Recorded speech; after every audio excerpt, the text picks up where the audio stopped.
Everything about your life today depends on what kind of friends you have. So choosing your friends requires some kind of wisdom. And that is the conversation that we are having today. Welcome, Emmanuel Kenyi. I only know you as a good friend and as a practicing pharmacist. We've spent a lot of time together. But what more would you want to tell us about yourself?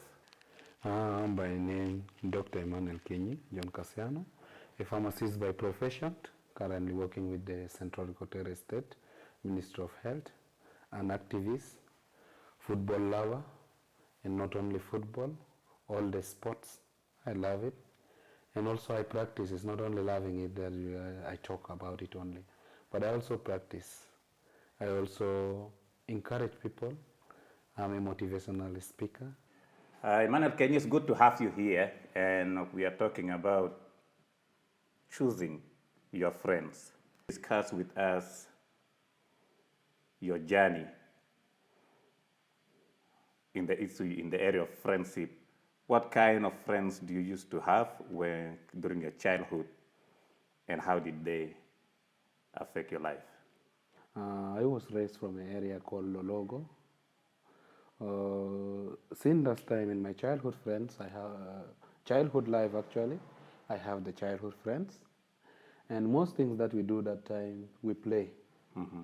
So we play football. That's what is known for us. So we have those friends that always come and we go and play football, mm-hmm. and we still go to school. But also there are those friends that we have, they only play football and they don't go to school. Mm-hmm. So that's the challenge that started from there. What were you able to decide in that particular moment? You are passionate about playing football, but you know you've got to go to school. The only decision that I have to take is that I have to listen to my parents and go to school, even though there are those who I play with them football in the school. But it is not the same like my friends who are in the area. Growing up in Lologo, can you tell us a story in which you and your friends got into trouble, how your friends in the area made a negative influence in your life and you really found yourself in trouble? In this actually, I went through two scenarios that I will start with the first one. One, you know, when we reach that adolescent age, that's already the age that you feel like you can date someone. You can look at a girl like this, you'll say, oh, that girl is beautiful. But you cannot be able to approach that girl. Mm-hmm. So in that age of ours, now we decided in the area that actually the girls that we grow together with them, nobody should come from another area to date them. Mm. So that scenario that actually I'm involved in it is, there is one of the girls that they disobey our rules. Mm-hmm. In the area. She stood with one of the guy from different area, and the area is Hainujum. So the boys in the area, in our area actually, they reacted into that. And that day, during the daytime, I'm not there. I went somewhere. I could not remember actually I was there. Mm-hmm. I was where. So when the scenario happened, they're able to chase the boy because they want to beat the boy. The boy ran. And now they talk to this sister of ours. You know the rules and regulation in the area here. You don't stand with any stranger. Any boy coming from outside, don't stand with. So why did you stand with that boy? So the response from the girl is, it is my choice. Mm-hmm. If I don't want to date you guys, that's not your problem. It's my own problem. I choose who I want to date. She started responding in that voice, which is not okay. And one of our friends is not happy about the way she responded. And he responded that this girl was very stubborn during the daytime. Mm-hmm. And today, still at night, she's stubborn. Even now, she's still arrogant. Even she's still stubborn. So the boy decided to slap the girl. So after slapping the girl, they started fighting. So all of us, we tried to help, actually, to rescue them from the fighting. We say this issue, we can solve it easily. But since the girl is too hard on the boy, mm-hmm. Now the boy decided actually, he picked anything from down. When we realized later it's a razor blade. So he was able to cut the girl on her breast. And the bleeding is now too much. So we have to escape from that situation. So all of us, we left the place. Now there are those who remained in the video. So they realize that, hey, so-and-so have been cut with razor blade and all this. So they have to look for those who did that one. So on that day, really, it's one of the bad days in my life that I have experienced. Even my parents, they were not happy with me. Even really my elder brothers, elder sisters, I really got into a problem. And I almost lost my life. Because my father was not happy. He took one of the heavy table. He was supposed actually, he threw the table actually directly to me. But the good thing, my sister was able to help me in that situation. It was just God said. Let me say, by the grace of God. Actually, by the grace of God, I was safe. So that friendship that you have with those kids in the area actually got you into this kind of situation. Indeed. After getting into that kind of problem, participating in abusing that sister, you call it a turning point. You say that is the turning point in your life. Can you explain about the transformation that happened in your life after this incident? Yeah, actually, we do believe that in each and every situation that you face, there is an opportunity. And as I call it as a turning point, it's not only to me, but the turning point to the whole area. First of all, in our community or in High German, starting from that time, we started respecting each other, both boys and girls. What did you decide personally in your life? Did you decide to leave that group, or what other things did you decide to do that transformed your life? Me personally, after being caned in front of elders, I decided to add more friends that can make another difference in my life, that can change the way I'm thinking. And those friends that I joined them, I started joining the activities of the church. Like being an altar boy in St. Teresa Cathedral Parish. I started that time. And it has been a good turning point because most of the time I spend in the church. When I come to the area, I play with them football. Let's talk about this area of choosing your friends in detail. After getting into altar boys, you meet new friends in the church and in the surrounding. How do you determine a good friend? Indeed, it's a very good question. When we talk of friend, we have a good friend and we have a bad friend. So the signs of a good friend, you will have a friend that listens to you. That's a very important person. It's not easy to find such kind of a person.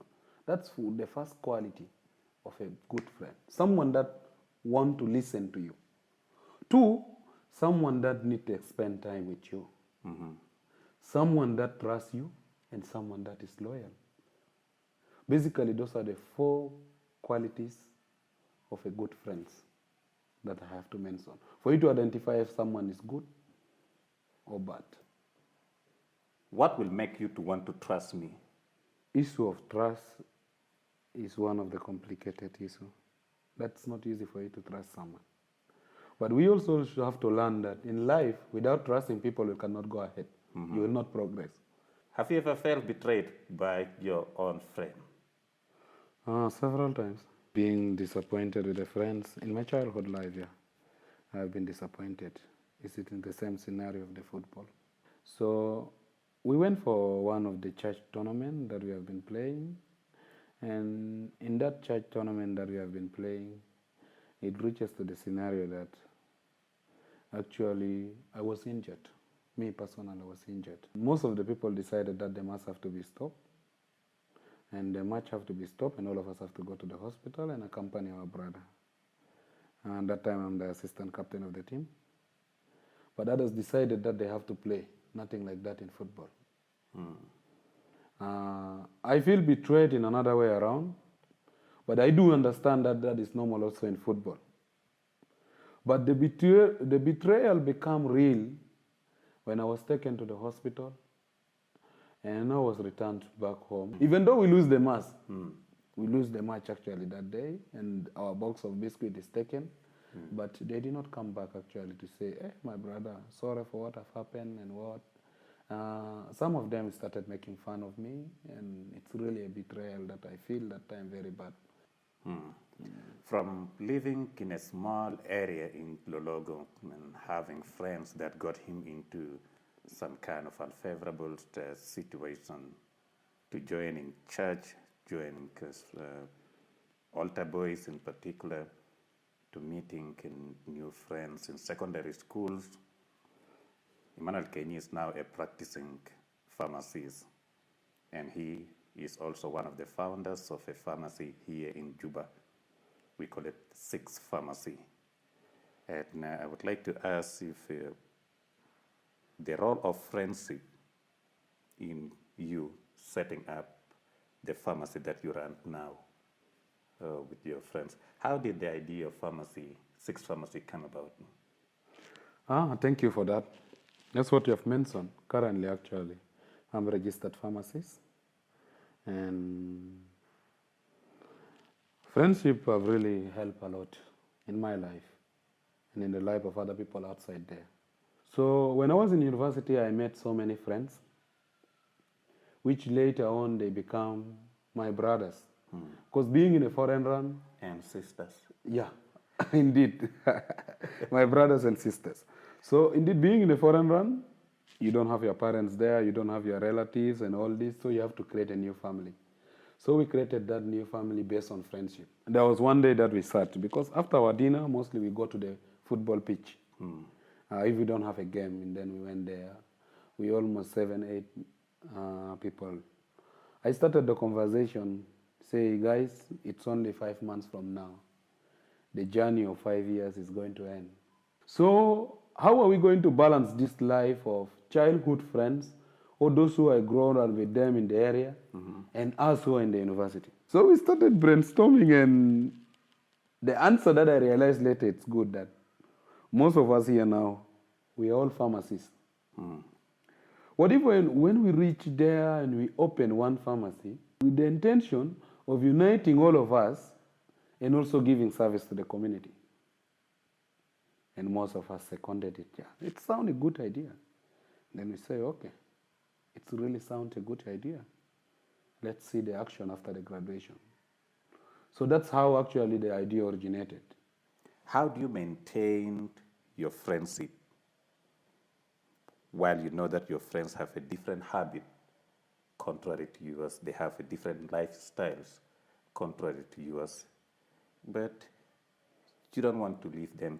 You don't want to pull out, but you still want to be with them. How do you keep on with such friends? It's really very difficult, but it's need acceptance.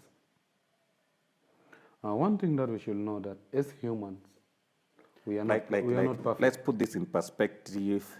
You have 5 friends who all drink, but you don't drink. But you want to keep them as your friend. You don't want to drink, but they drink. How are you going to continue pushing on with them? Thank you.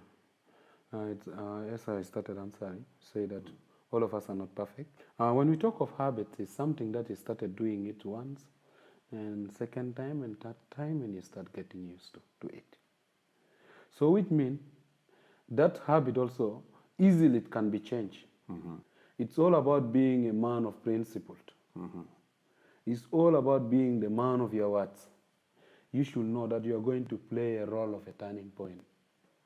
The point that we are making here is nobody's perfect or fast, but then change is a gradual process. Indeed. So what we are trying to say is you have the power to make an influence. If you happen to choose a friend who is not what you expect them to be, if we pull out of them, if we condemn them, if we begin to talk bad of them, we are giving them a little chance to change. At what points in life do you really have to edit some friends or cut some friends, some connections from your life? Indeed, that duration could be there. But that's what I mentioned in the beginning. Friendship needs acceptance. And if you don't have that spirit or you don't have that heart of acceptance, then you will not have friends. All these habits that we get these habits in this world. And they can be changed. There is a limit for everything. But there are friends that always refuse to listen to your advice. Yeah. And then you give them time. Exchange it gradually. When you try this one, it's failed. Maybe it does not need you to talk directly to him. You have to include another friend. And you try to several times.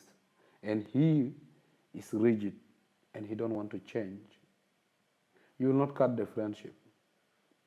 But you will start spending less time with him. The last thing that I would like us to address people are different. There are people who have strong characters. You can really influence them anyhow. But then we have people who have a weak, they have weak character. They flow with the crowd. What advice will you have to this kind of people? What I have to say is that for those who have the strong characters, I will say that consistency is what I will advise you to. You should know that all the decisions that you are making for your own self. And for those who are easily influenced, you should know that in each and everything you do, let's be their intentions. You should have your own intentions. So you should have those principles that you have. You know, from this to this, I'm not moving. So what we are trying to say here, the point we are trying to make here is that let's bullying not change your lifestyle. So you should have that heart that you respond to them positively and slowly they can change. So don't change because if you are talking English like this, it does not look like an insult, but in Arabic it's very in Arabic is bad. Jana ummak, jana mama. You look at it in this Arabic, you are sometimes it's not good. Yeah. It's all about you have your own principles that you want to follow, but they look it's not matching with theirs, and they start calling you that jana mama. But it's good to be jana mama, that you can make a difference in the community. Yeah. What we are trying to say here is you have the ability to influence your friends. You can have friends from different walk of life, from different background, they have different habit and lifestyle. That gives you an opportunity to make a positive influence. Not by working out from them, not by rejecting them, but by listening to them, giving them the attention, giving them the time, listen to their stories, advise them. Change is a process. It is a gradual process. You don't force anybody to change instantly. However, for you to ensure that you are not badly influenced by your friends, you have the responsibility to hold on to your principles. What are your values that you believe in? What are the principles that keep you going? Your friends can test you. Situations can challenge you. But for you to make an influence, you need to stick to your principles and believe that slowly with time, you will overcome. People always your friends will one day come to like and love you when you continue to stick to your own principle. Because these are the kind of leaders that people look at, that people admire these days. And this is the kind of people everybody will be happy with, will want to be attracted to. Until then, I thank you, Emmanuel Kenyi, for joining me into this conversation. And see you next time.